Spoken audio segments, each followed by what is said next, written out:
안녕하세요. 저는 예정대로라면 5월 셋째 주 토요일에 결혼을 하는 여자입니다. 나이는 20대 중반이고요. 저보다 3살 많은 남자친구와는 반년 정도의 짧은 연애를 했습니다. 남자친구는 첫눈에 제게 반했다며 저에게 매달리다시피 하면서 애정 공세를 퍼부었어요.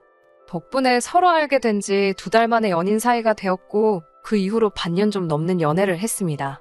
사실 이렇게 빨리 결혼식을 올릴 생각은 없었는데 어느 날 갑자기 남자친구의 아버지가 곧 회사에서 명예퇴직을 하실 예정이라 하시면서 어차피 결혼할 거면 좀 일찍 하면 어떻겠냐고 하셨나 봐요. 그래도 현직에 있을 때 아들이 결혼식을 올리면 좋겠다고요. 솔직히 친정부모님은 이 부분을 굉장히 마음에 들어하지 않아 하셨지만 그래도 남자친구가 주말마다 찾아와서 인사드리고 노력한 결과 이렇게 속전속결로 결혼 준비를 하게 되었네요. 저는 대학교를 1년간 휴학하면서 공무원 시험을 준비했습니다. 그리고 그 이듬해 7급 공무원 시험에 합격할 수 있었어요. 그 이후로 처음엔 대학교는 취업계를 내고 일을 하면서 천천히 졸업을 할까 고민하다가 자퇴를 하는 쪽으로 마음을 정했습니다. 그 이유는 저희 집 경제 사정 때문이기도 했습니다. 아버지는 예전에 공사장에서 일을 하시다 무릎을 다치셨는데 제때 치료를 받지 못해서 지금도 거동이 불편하십니다. 그나마 어머니가 노래 강사로 동네 복지관이나 문화센터에서 수업을 하시면서 벌어오시는 수입으로 저희 세 식구가 생활을 하고 있었습니다. 그렇기에 공무원 시험까지 합격한 마당에 등록금을 쏟아부으면서 대학을 다녀야 할 이유가 없더라고요.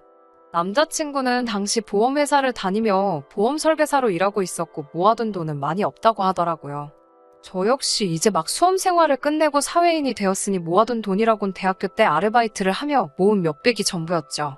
둘의 사정을 이해하신 양가 부모님으로부터 최소한의 도움을 받아 허례허식 없이 결혼 준비를 시작했습니다. 집값과 예식장 비용까지 정확하게 반반으로 부담했기 때문에 큰 잡음이나 트러블은 없었고요. 하지만 지금 저는 파혼을 생각하고 있습니다. 그 이유는 바로 시모 때문이에요. 아니 사실 뭐 시모만 문제겠어요. 그런 시모를 어떻게 하지 못하는 시부와 남편도 다 한통속이지요. 3주 전에 있었던 일입니다. 예비 시가의 청첩장과 관련하여 드릴 말씀이 있어서 다녀왔는데 여기서 문제가 생겼습니다. 시모가 저에게 대뜸 신혼여행에 가서 아이를 만들어 오던지 아니면 아무리 늦어도 5월 안에는 제가 임신을 해야 한다고 하시더군요. 제가 그게 무슨 말씀이냐고 하니 얼마 전 점집에 다녀오셨는데 그 점집에서 내년 2월에 꼭 아이를 낳아야 똑똑하고 건강한 아이를 낳을 수 있다고 그랬다는 거예요.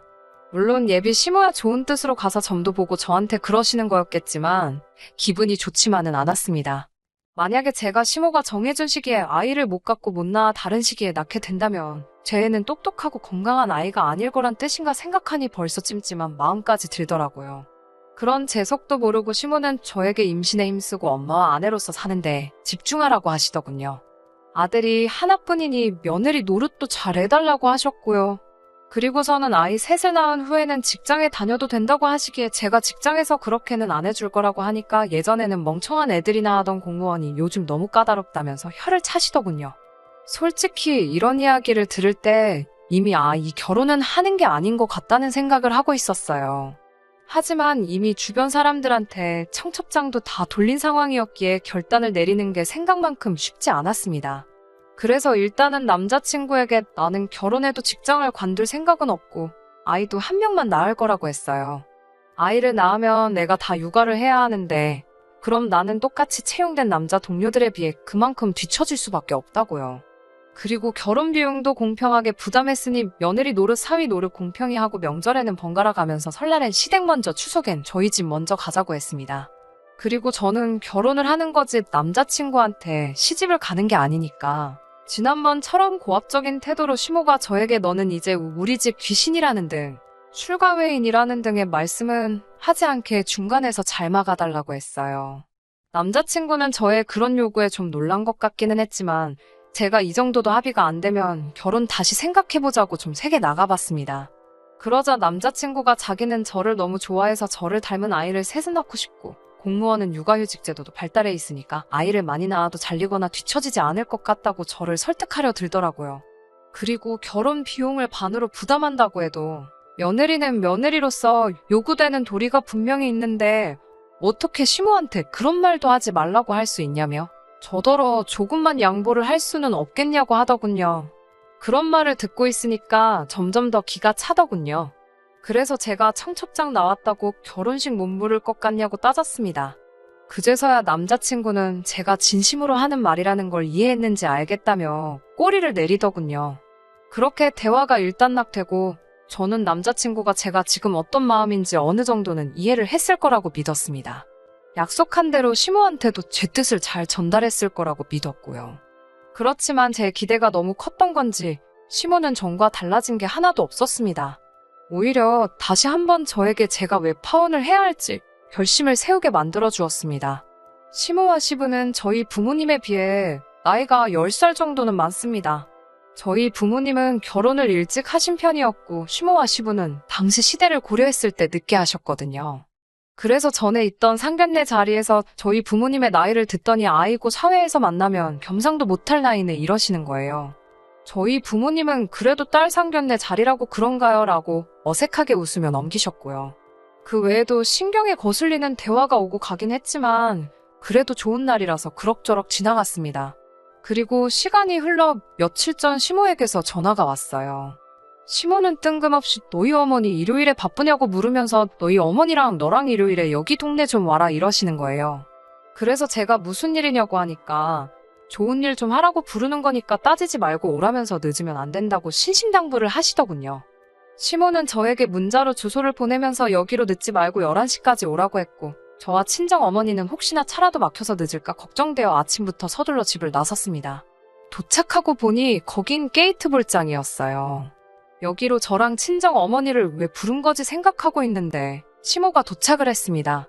안 늦게 잘 왔네 그러더니 저더러 오늘 여기서 게이트볼 경기도 하고 장기자랑도 하는 날이라고 그러시는 거예요. 저는 그때까지도 솔직히 시모가 무슨 이야기를 하려고 하는 건지 알 수가 없었습니다. 그런데 시모가 저희 어머니를 보면서 노래를 그렇게 잘한다면서 왔으니까 언니 오빠들 좋아하는 트로트 몇 개 좀 뽑고 가 분위기 좀 살리게 이러는 게 아니겠어요. 저희 어머니도 저도 너무 어이가 없고 놀라서 제가 시모한테 지금 이건 경우가 아니지 않냐고 따졌어요. 그러자 시모가 저더러 너는 제정신이냐면서 어떻게 며느리가 시모한테 말버릇이 그게 뭐냐고 그러는 거예요. 그러니까 저희 어머니도 나서서 아직 결혼도 안 시켰는데 무슨 며느리냐고 그러면서 그리고 네가 뭔데 나를 불러서 노래를 하라 말아야 나이를 먹으려면 곱게 먹어 그러시더군요. 그러니까 시모도 지지 않고 저희 어머니께 나이도 한참 어린 게 어디서 반말이냐면서 내가 너더러 공짜로 노래하랬냐고 돈 줄 거라고 그러는 거예요. 저희 어머니가 집구석에 돈이 얼마나 많다고 돈 타령이냐면서 그 돈으로 약이나 사 처먹고 정신 똑바로 차리고 살라며 악을 쓰시더군요. 이 모든 게 제가 그 모자란 인간이랑 결혼을 한다고 들어서 그런가 싶어 더 이상 단 1초도 더는 그곳에 머무르고 싶지 않았어요.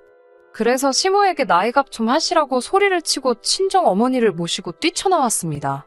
그 길로 남자친구에게 전화해서 너는 니네 엄마 때문에 죽어도 장가 못 갈 거라고 쏴붙이고 전화를 끊어버렸습니다.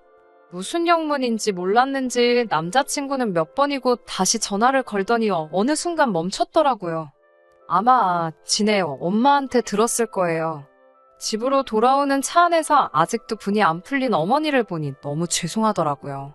그런데 어머니가 먼저 저에게 그런 집구석이랑 사돈이라도 됐으면 진짜 무슨 꼴을 보고 살았을지 모르겠다며 차라리 잘 됐다고 그러시더군요. 저도 그렇게 생각했고요. 집에 도착하니까 남자친구한테 장문의 문자와 10번이 넘는 부재중 전화가 걸려와 있었어요.